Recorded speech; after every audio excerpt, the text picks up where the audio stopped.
नमस्कार फ्रेंड्स। तो finally CBSE private candidate पिलाମାନଙ୍କର एडमिट कार्ड आसी जाय अछि जो माने सप्लीमेंटरी किंबा कंपार्टमेंट एग्जाम दबा पई ऑनलाइन रे फॉर्म फिल अप करथिले सेमानଙ୍କର एडमिट कार्ड आसी जाय अछि। तो चलନ୍ତୁ ए वीडियो माध्यम रे जानिबा केमति हम माने एडमिट कार्ड निज मोबाइल साहाय्य रे डाउनलोड करि परिबा।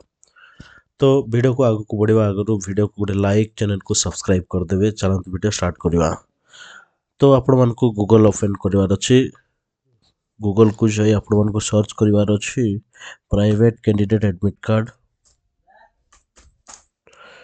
2025 देखंतु प्राइवेट कैंडिडेट एडमिट कार्ड एति खाली लिखि देबे। नहले यार लिंक मु आपण मानकु डिस्क्रिप्शन रे देई देबी, डायरेक्ट आपण माने सेटु डाउनलोड करि परिबे।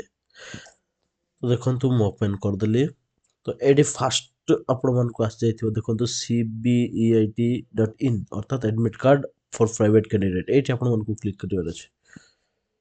तो एठी क्लिक कला परे देखंतु आसी जाय अछि admit card private candidate for board examination 2025 central board of secondary education. एट देखंतु तळे सर्च बाय दिया अछि। एठी आपण माने एप्लीकेशन नंबर जते बेले आपण माने प्राइवेट ऑफलाइन करिथिले सेते बेले आपण मानकर एप्लीकेशन नंबर गुडी थिबो सेठी क्लिक कर देकी आपण माने एप्लीकेशन नंबर देकी मथे डाउनलोड करि परिबे।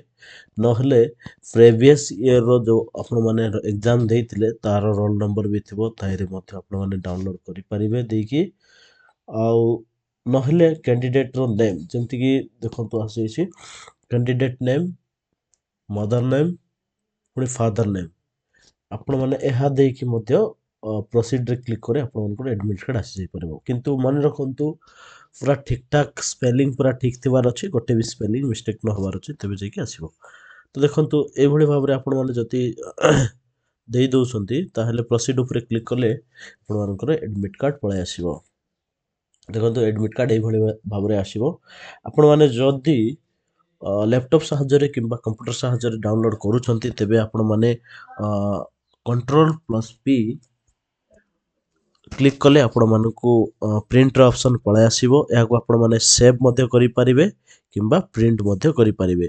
माने मोबाइल साहाय्य रे प्रिंट आउट करबा को चाहउछंती ताहले आपण मानकु गोटे कॉर्नर रे 3 डॉट देखा जाउथबो एठी देखि पारथबे। एठी ए 3 डॉट ऊपर क्लिक कर देबे।